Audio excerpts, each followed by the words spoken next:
শেখ হাসিনার পুত্র সজীব ওয়াজেদ জয় মার্কিন নাগরিকত্ব গ্রহণ করেছেন এবং এটার রীতি অনুযায়ী তিনি শপথ নিয়েছেন। এরকম কিছু ছবি প্রথম সামাজিক মাধ্যমে ছড়িয়ে পড়ে, তারপর মূলধারার মিডিয়াতে এটা নিউজ হয়। যেহেতু মূলধারার মিডিয়াতে নিউজ হয়েছে, আমি এটা নিয়ে একটু কথা বলতে চাই, কারণ সামাজিক মাধ্যমে অনেক সময়ই অনেক রকম গুজব ছড়িয়ে পড়ে। তাই আমি আমার এই চ্যানেলের জার্নিতে আমি মেইন স্ট্রিম নিউজের বাইরে কথা বলিনি।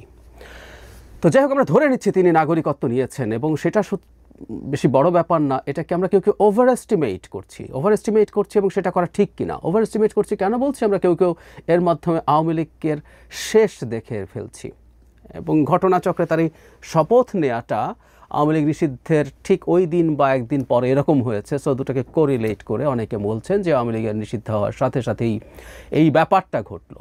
তবে এই প্রসিডিউরাল তো একটা দিক আছেই এবং কেউ ধারণা করেন যে এই প্রসেসটা তিনি 5 আগস্টের পর থেকে শুরু করেছেন। মানে তার আগে থাকার বৈধতা ছিল, বৈধ কাগজপত্র ছিল, কিন্তু তিনি নাগরিক ছিলেন না। অনেকে এটা করেন যে বৈধ কাগজপত্র রেখে দেন কিন্তু নাগরিকত্ব নেন না।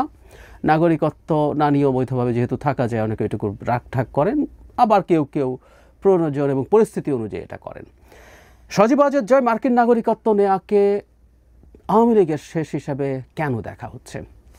কারণটা এইরকম, যেহেতু আওয়ামী লীগ নিষিদ্ধ হয়ে গেছে, এখন তিনি আর বাংলাদেশে আসার এবং রাজনীতি করার কোনো ভবিষ্যৎ দেখছেন না তার জীবদ্দশায়। তাই তিনি মার্কিন নাগরিকত্ব নিয়েছেন। সজীব ওয়াজেদ জয়ের বয়স বাংলাদেশের রাজনীতির হিসাবে খুব বেশি না। তার বয়স বাংলাদেশের সম্ভবত স্বাধীনতার সমান। সো বাংলাদেশে যে বয়স পর্যন্ত রাজনীতি করে, তার মাও যে বয়স পর্যন্ত রাজনীতি করেছেন ঠিক না, গুন্ডামি মাস্তানি করেছেন, মাফিয়াগিরি করেছেন, সেটার জন্য যে বয়স সেই হিসাবে তো তারা অনেক সময় বাকি আছে। মানে এত সময়ও তিনি আর আওয়ামী লীগকে আসতে দেখবেন না। তাই তিনি হতাশ হয়ে মার্কিন নাগরিকত্ব নিয়েছেন এবং এতে নেতাকর্মীরাও হতাশ হয়ে যাবে, এ ধরনের কথাবার্তাও লিখছেন কেউ আমি দেখছি। আমি একটা প্রশ্ন যদি করি যে বাংলাদেশের রাজনীতি করতে মার্কিন নাগরিকত্ব বা অন্য কোনো দেশের নাগরিকত্ব, মানে দ্বৈত নাগরিকত্ব রেখে বা এক্সক্লুসিভ কোনো দেশের নাগরিকত্ব রেখে রাজনীতি করা যাবে না? করা যায়নি। বাংলাদেশে শেখ হাসিনার সময় এটা তো সংবিধান অনুযায়ী একেবারেই হারাম। দ্বৈত নাগরিকত্ব নিয়ে মানে একক তো প্রশ্নই আসে না, দ্বৈত নাগরিকত্ব নিয়েও, মানে আপনার বাংলাদেশি নাগরিকত্ব আছে, তার সাথে আরেকটা দেশের নাগরিকত্ব আছে, সেটা নিয়ে আপনি সংসদ সদস্য হতে পারেন না, মন্ত্রী হতে পারেন না, বাংলাদেশের সুপ্রিম কোর্টের বিচারক হওয়া যেত। যাই হোক, তো এগুলো সবই তো হয়েছে, বহু মানুষ হয়েছে। কি বাধা ছিল তাতে? কোনো বাধা ছিল না। কেউ বলতে পারেন যে অনেকটা তো আমরা জানতাম না, ওয়াইড স্প্রেড ছিল না, সেই কারণে এটা নিয়ে তেমন কথাবার্তা হয় নাই, কিন্তু ওনাটা তো জেনে গেল, ফলে তার পক্ষে আর ফিরে আসা যাবে কিনা? উত্তর হচ্ছে যাবে। আওয়ামী লীগ যদি ফিরে আসার পরিস্থিতি হয়, সজীব ওয়াজেদ জয় এই মার্কিন নাগরিকত্ব নিয়ে ফিরে আসবেন এবং এই দেশের তাদের লোকজন তাকে মাথায় তুলে নাচবে, কোনো রকম কোনো সন্দেহ নেই। এবং যদি অতি প্রয়োজন হয় তিনি সেটা সারেন্ডারও করে আসতে পারেন, সেগুলো অন্য আলোচনা। সুতরাং এটা দিয়ে এটাকে ওইভাবে দেখার কিছু নেই আমি মনে করি।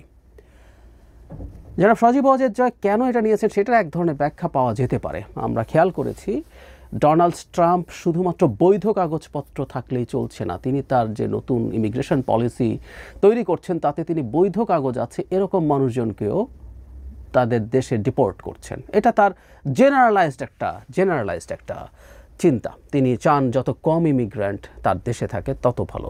এটাই তার তো নির্বাচনের ক্ষেত্রে গুরুত্বপূর্ণ ক্যাম্পেইন ছিল, প্রতিশ্রুতি ছিল, এবং এটাই তার রাজনীতি। তিনি যে শ্বেতাঙ্গ শ্রেণীটাকে টার্গেট করেছেন তাদের কাছে এগুলোর ভ্যালু আছে। সো আমরা বহু রকম দেখেছি যে বৈধ লোকজনকেও, অবৈধ তো বটেই, বৈধ লোকজনকেও ধরে তিনি তাদের নিজস্ব দেশে পাঠিয়ে দিচ্ছেন। বোধ করি ট্রাম্প ক্ষমতায় আসার পর থেকেই ঘটনাচক্রে এটা শেখ হাসিনার পতনের পরই হয়েছে, তিনি দায়িত্বে এসছেন, এরপর থেকেই এই পরিস্থিতিটাকে থেকে বাঁচার জন্যই জনাব সজীব ওয়াজেদ জয় এই স্টেপটা নিয়েছেন। আবারও বলছি, আমি ধরে নিচ্ছি উনি এটা করেছেন।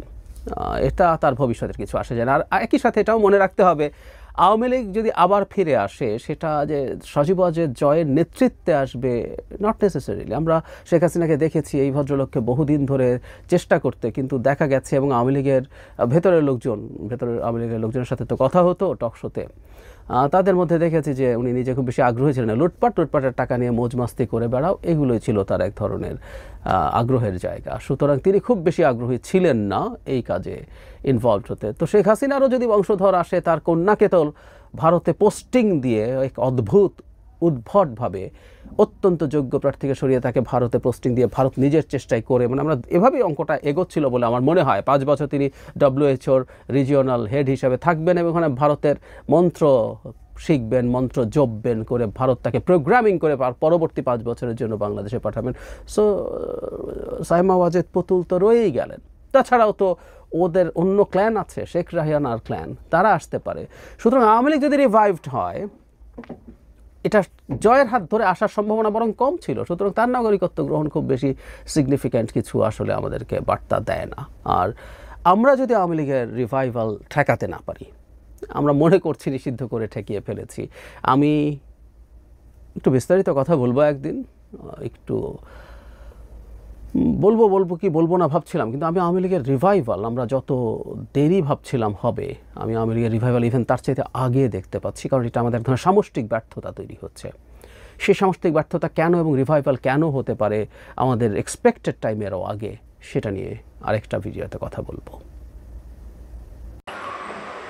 প্রিয় দর্শক, এতক্ষণ আমরা ওনার কথাগুলো শুনলাম এবং উনি যে বিষয়টি নিয়ে বললেন যে এই প্রিভিয়াস গভর্নমেন্টের যারা ছিলেন এবং তাদের যে রাজনৈতিক অবক্ষয় হয়েছে, সেই জায়গায় ভবিষ্যৎ বাংলাদেশে তাদের অবস্থান কি হবে এবং তারা নতুন করে আবার আসবে কিনা, বা তাদের আসার সম্ভাবনা কতটুকু এবং কত সময় পরে তারা আসার সম্ভাবনা দেখছেন। এবং উনি যেটি বললেন যে খুব রিসেন্টলি আওয়ামী লীগের নতুনভাবে আবির্ভাব হবে। এবং যে আরেকটি বিষয় নিয়ে উনি কথা বলেন, যেটি সজীব ওয়াজেদ জয়, উনি কিন্তু আমেরিকার নাগরিকত্ব নিয়েছেন এবং উনি ওখানকার পরিবেশ অনুযায়ী কী কারণে নাগরিকত্ব নিলেন বা ওখানকার নাগরিকত্ব নেওয়ার কারণ কী, এবং তার নাগরিকত্ব নেওয়ার ফলে বাংলাদেশের রাজনীতিতে সে যদি দলে ফিরে আসতে চায় সেই ক্ষেত্রে কী ধরনের প্রভাব তার হবে, এই বিষয়টা কিন্তু আমি ওনার কাছে জানলাম আমরা। এবং ওনার যে ফ্যামিলির আরও সদস্যরা আছে তারা রাজনীতিতে কীভাবে ইনভলভ হতে পারে এবং তার সাথে তার প্রভাবটা কেমন হবে, এই বিষয়গুলো কিন্তু সুন্দর একটা ধারণা আমরা ওনার কাছে পেলাম। তো রাজনীতির প্রেক্ষাপটে এখনকার সময় বাংলাদেশের মানুষ যে নতুন স্বপ্ন দেখছে, সেই জায়গায় কার কী অবস্থান হবে এটি আমাদের কাছে মুখ্য। এবং ভবিষ্যতের রাজনীতি, অর্থনীতি এবং সামাজিক উন্নয়ন, আইন শৃঙ্খলা সকল থেকে তো উন্নয়নের ক্ষেত্রে যারা ভূমিকা রাখবে ভবিষ্যতের রাজনীতিতে, তারাই এগিয়ে যাবে, এটি আমাদের আশা।